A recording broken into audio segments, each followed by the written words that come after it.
আচ্ছা শফিক ভাই, আমরা ওই তো সামনে যাই।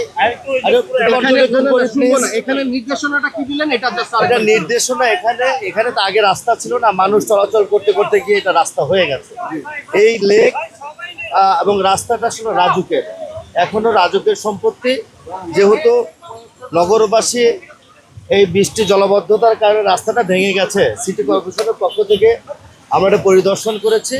আমরা অলরেডি রাজুকের সাথে কথা বলেছি এই রাস্তাটা যাতে জনগণ সচলভাবে চলাফেরা করতে পারে, স্থায়ীভাবে, যাতে সামনে আরও জলজট বা জলবদ্ধতা সৃষ্টি হলে রাস্তার কোনো ক্ষতি সাধন না হয়, জনগণের দুর্ভোগ না হয়, সেখানে আমাদের কিছু পরিকল্পনা আমরা রাজুককে দিব, যাতে করে রাস্তা না করে এখানে যাতে একটা বড় ব্রিজ, একটা কালভার্ট টাইপের একটা নান্দনিক একটা ভালো ব্রিজ করা যায়, যেই ব্রিজের নিচে ফাঁকা থাকবে, পানির প্রেসার থাকলে পানির প্রবাহটা যাতে সরাসরি লেকের মধ্যে চলে যায়, রাস্তার মধ্যে সেই পরিকল্পনা করে আমরা রাজুকের কাছে অলরেডি আমরা চিঠি দিব।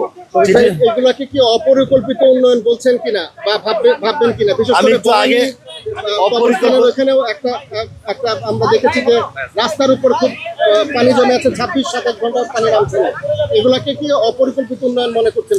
আমি আগেই বলেছি এইটা কোনো রাস্তা ছিল না, মানুষের চলাচল করতে করতে গিয়ে এটাকে যখন মানুষ বেছে নিয়েছে যে একটা রাস্তায় চলাচল করতে হবে, সেই কারণে রাজুক এটাকে স্থায়ীভাবে একটা রাস্তা তৈরি করে দিয়েছিল।